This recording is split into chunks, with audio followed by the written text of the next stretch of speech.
Hello everyone, my name is Putty and welcome back for another episode of OLLIE, I guess. It's a little harder, it's not harder, it's a little weird saying that. It's been so long playing Maw back on the old game that it's weird as a new company now. So, we are going to book a show today, but there were a couple of things I wanted to show beforehand.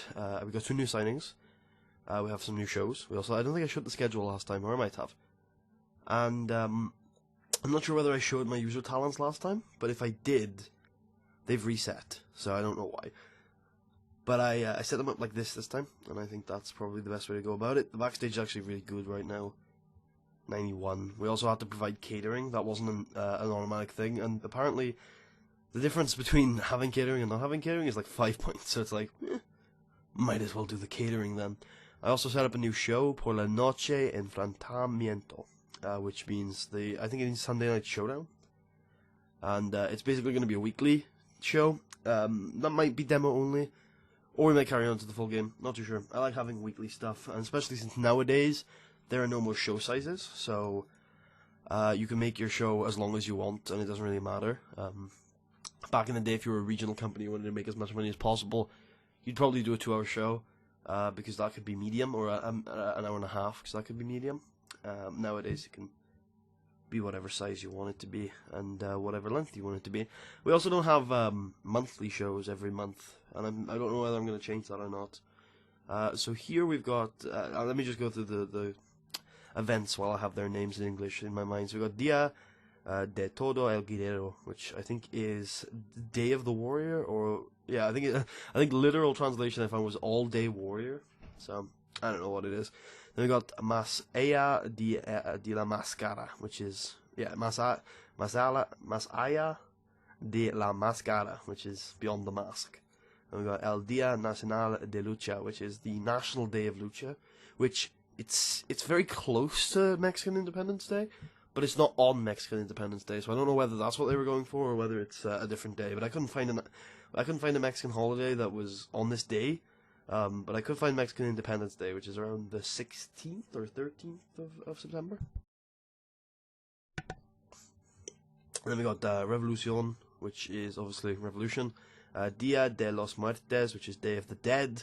And Venganza, something like that, which is Vengeance, or Revenge. It's Revenge. So those are the events. Day of the Dead is a really cool sounding one, so I'm going to be doing some awesome gimmick matches most likely on those nights. So we have 2 new signings, I should mention. So we've got Mascara del Puma, which is obviously Masked Couger. I gave him a new name. That's pretty much it, really. I might actually give him an actual mask here. I think this is meant to be a hood. This is very clearly a mask. So he now has a mask here. He got offered a oh wait a minute, he has a default. Never mind. There you go. He does have a mask. He got offered a deal by US Pro, but I'm not sure whether he's going to take it or not. It was a couple of days ago, and I would have expected them to finish the deal by now. So who knows? He's on loan from the from Coastal Zone. So I think even if he signs for US Pro, he'll be here for another 8 dates anyway. In return, we sent like $4,000 and a couple of our workers to gain some experience. And then the new signing we have Tirador Alpha, Kirk Jameson, who's going to be working a hunter gimmick that I created, which is a bit of a technical gimmick, working very specific limbs precisely.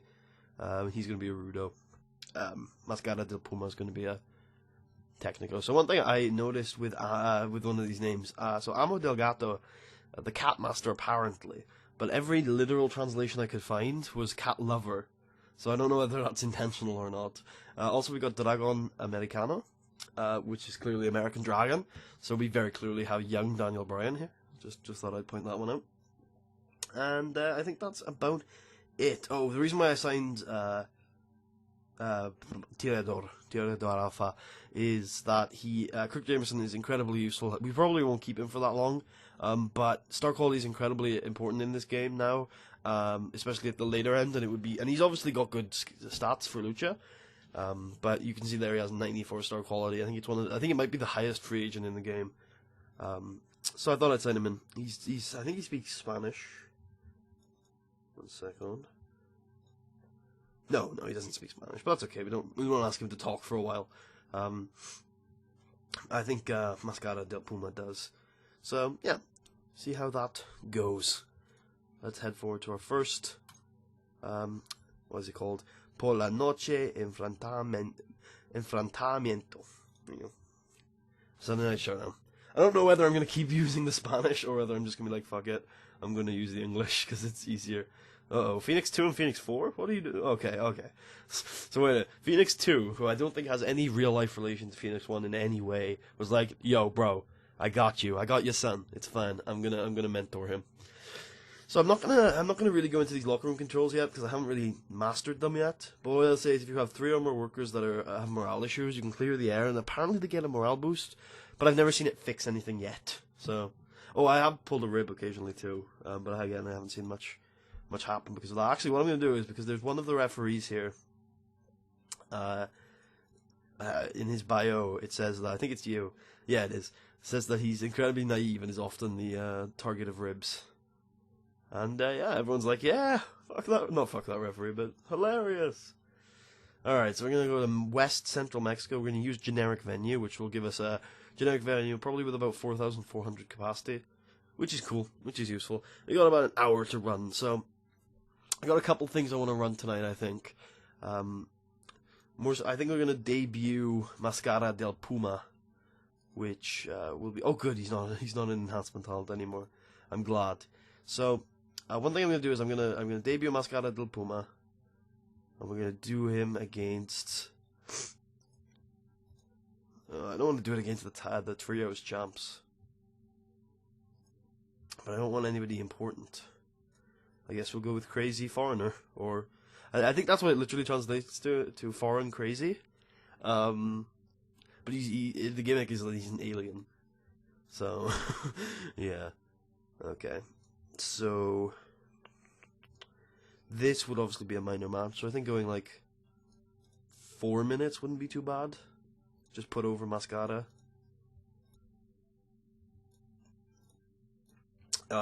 He's furious about it. He is crazy, but he's also furious.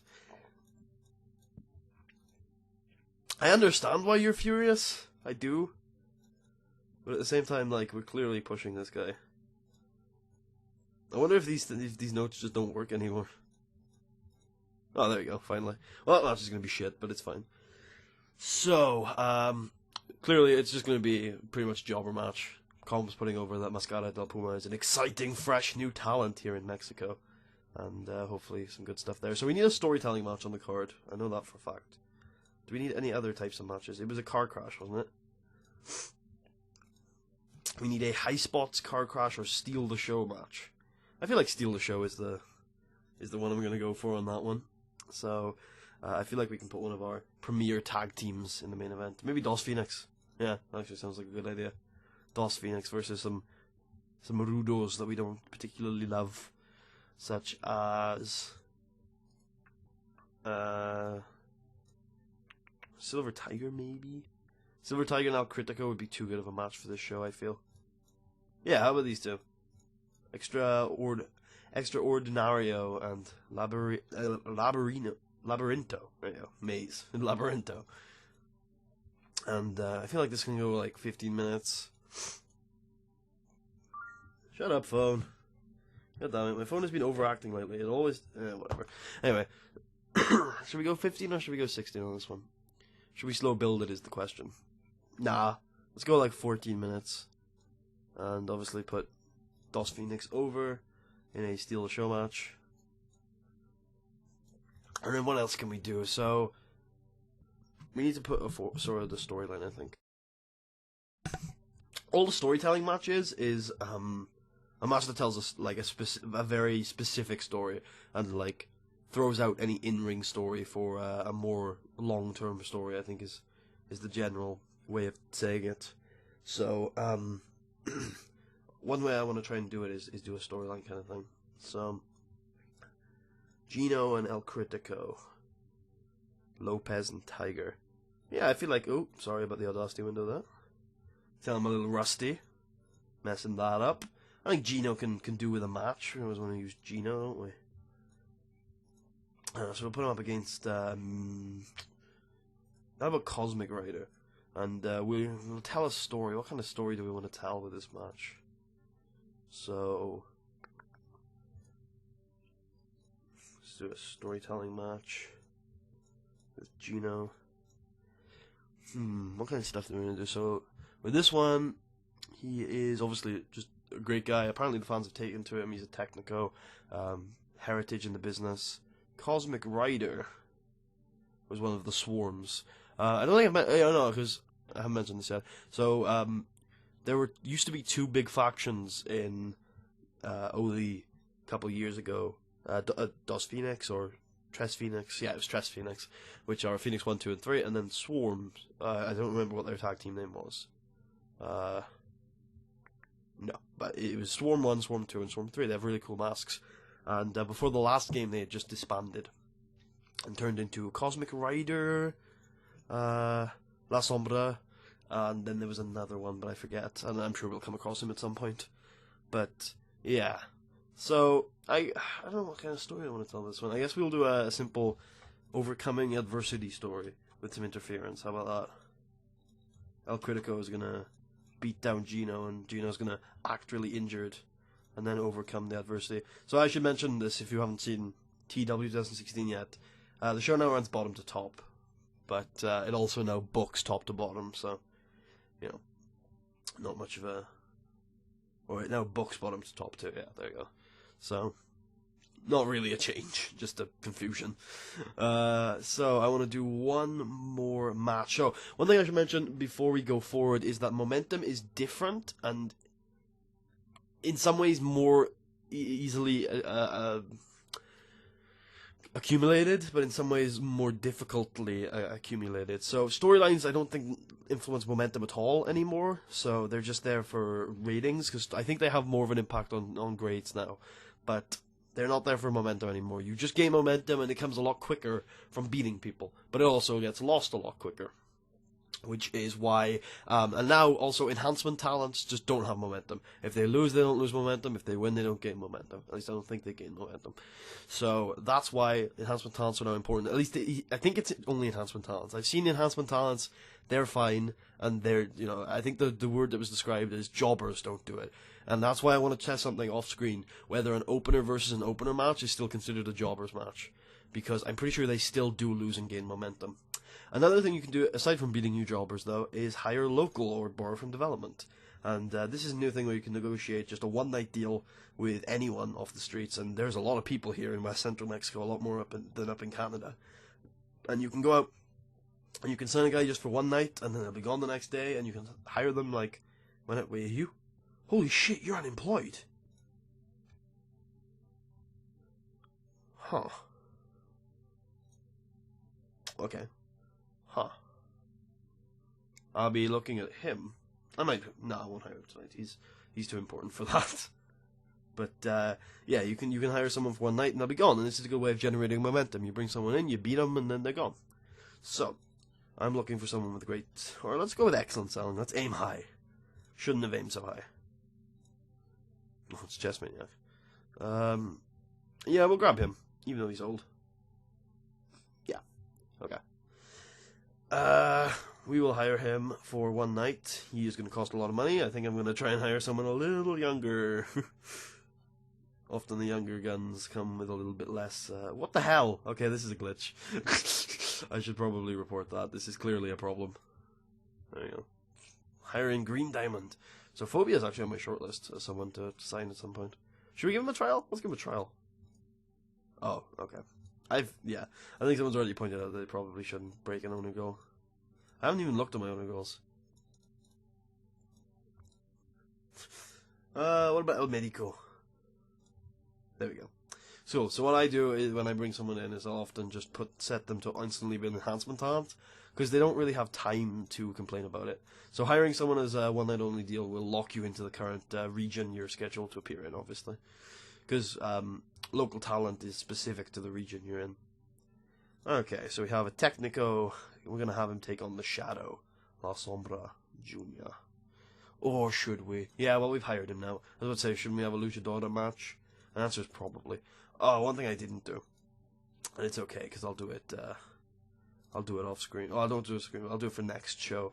Is I want to edit defaults and in Lucha Libre, 1 falls match is a stipulation, and most matches are contested under 2 out of 3 falls rules. So I guess I'll keep it for tag teams. But for singles matches from now on, it's going to be 2 out of 3 falls. Alright, I unfortunately the girls won't get on this show, but that's fine. This isn't meant to be a be-all, end-all type of show where everyone gets on. By the way, I'm going to turn off complaining about not being on shows. It's not like I don't think that feature is good, but I think it's I think it's incorrectly implemented. I've never found that people are sensible when it comes to shows. Like, it is okay to miss 3 shows if they're like weekly shows, and you're being not hidden or protected necessarily, but you're being kept fresh, if you know what I mean. So I've just turned it off. It's not like I'm not going to use everyone or anything. So we have a freestyle angle rule now, which is probably what I'm going to use for almost every single angle going forward. And that's this freestyle angle editor, which lets me do basically anything I want, and it's not going to come out in the game as anything, but I get to tell you about the angle and what it is, and it's very quick to use, and it's very good. So we'll just come up with an angle, for example. So we'll have we're going to have Mr. Lucha III and Manuel Preto, otherwise known as Mr. Lucha 1, backstage, and I'm going to type in here. Oh, sorry. ML3 talks with ML1 about his future. So we'll basically have a backstage segment where Preto doesn't really talk. Manuel doesn't really talk, but Mr. Lucha 3 is basically running through his plans for the next couple of months, like maybe do some tag stuff, maybe find a tag team partner, just try and get some sort of championship gold around my waist within the next couple of weeks. And I think everyone should get minor success since they're on screen. Not the next couple of weeks, next couple of months. The aim is, win some championship gold. It's what's important. What else could we do? Oh, yeah, so we'll also have Gino. Basically, is Gino in a feud with El Critico? Or am I thinking of someone else? No, I'm not. So Gino's gonna, first of all, he's gonna cut a promo on El Critico, where he basically said, well, it's after this match, right? So El Critico has interfered. El Critico hasn't cost Gino the match. So Gino, Gino. Gino tells Critico he got the best of him. Critico attacks. Sorry about the grammar there. So what's basically going to happen is Gino's going to get on the mic, and he's going to put himself over and say, "Look, I beat this guy even with all of your interference. You cannot keep me down. Whether you try week in, week out, you think you're better than me because you've got all this experience, but I am one of the best young stars in Lucha Libre history, and as you've seen tonight, nothing is going to keep me down." And the crowd, pop for that. They like Gino. And then El Critico says, "I've had enough of this," runs into the ring and just beats the ever-loving shit out of Gino. And as Critico is about to go to the back, Gino gets to his feet and just walks of it as his own volition out of the ring, much to the dismay of Critico.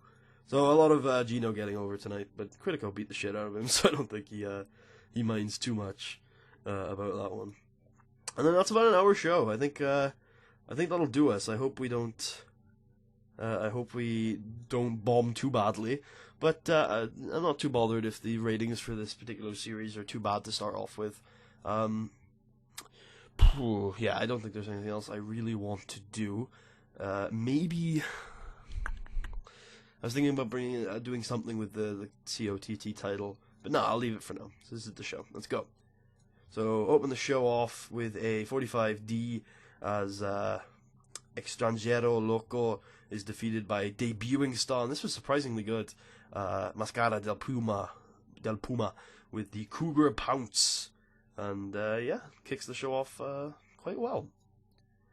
The backstage segment with Manuel Mr. Lucha 3 and you know, clearly showing that the two are working together, and hopefully we'll rub a little bit of Mr. Lucha's shine and overness onto his protege.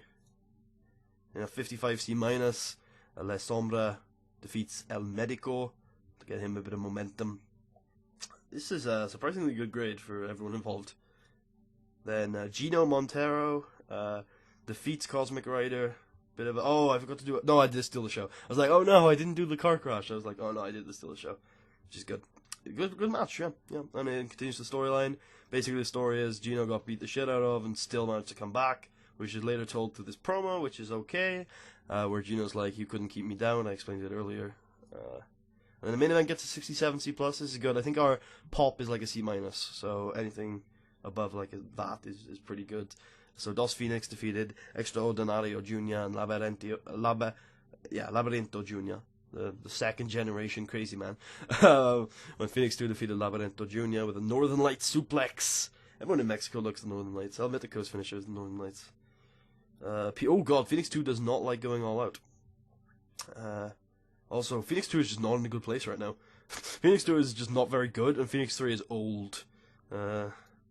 Otherwise, that's pretty good. The length was perfect, so that's good to know. Mid-card matches can go about 14. Probably a bit more and a bit less, too. But yeah, it was a good match. 67 did steal the show. That's exactly what it was meant to do. And Dos Phoenix are left. I mean, this wasn't much of a story. It was just, steal the show match where they just put on the in-ring story about two dastardly heels keeping our heroes down, and to end off what is most likely a house show vibe, the heroes, Dos Phoenix, the biggest baby faces in the company, stand tall to end the show. Show gets a 65C and increases our pop in the West Central Mexico region. Good stuff. Happy with that. Yeah, happy with that. Oh, look, it's happy. Look, Happy Elwood is also happy with that. What emails we got? So we got Gino Montero. Extraordinario Jr. is a natural talker. He's worth giving some promo time, in my opinion. You don't say. Well, Gino would know. I think you're right, Gino. I think you're right. Next show, Extraordinario is gonna put himself over or something.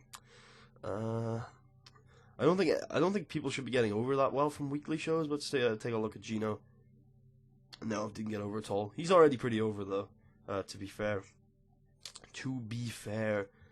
Yeah. Oh, let's have a look at Mr. Lucha, because we obviously did some stuff with him. Nope.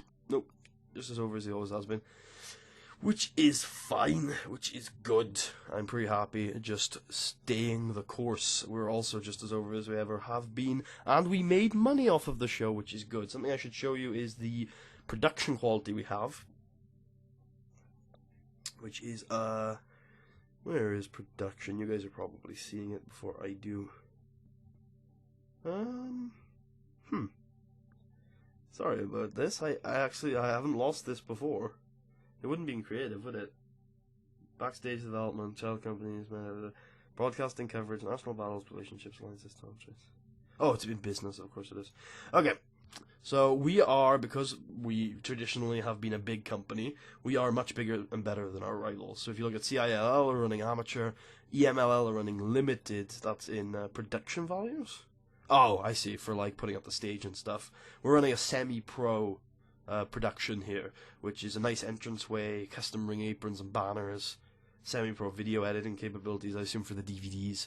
That's something that is interesting. You've got broadcast quality for every company, and some companies don't even produce DVDs, but I guess they're assuming that every indie company does produce at least DVDs.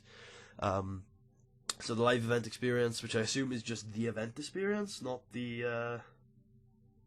I assume not the actual like live event, which in modern real wrestling is a house show.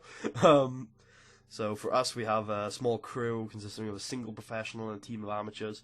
Everyone else has volunteers, friends and family helping out. For broadcast quality, we have a guy who has some pretty good stuff, and we got multiple angles to edit together some stuff, which is good. Everyone else has amateur. And for music, we get some local musicians in, as opposed to these guys who are doing small time, which I don't know what even that means, because the one below us is just generic soundtracks produced for everything. We also we do release DVDs. There you go. If we produce none, does this... see, I don't understand this. I guess we edit shit together and we just send it to the vault. Like, what's the point of that? Yeah, no. So yeah, I had a look into broadcasting. Thought maybe with the flexible system, it might be a bit more suitable for smaller companies. Nope, can't get out a TV deal, which is fine. But with Mexico, it's a lot easier to like grow. As you can see, we only need to get to 47 in 2 regions of Mexico. So, it's not going to be too hard to grow our little Mexican Lucha Libre company. Aside from that, that should do us. I hope you guys enjoyed the episode. If you did, please leave a thumbs up. Check out the rest of the series, and I'm going to see you next time for the next episode of Por la Noche Enfrentamiento. Nailed it! Peace out, guys.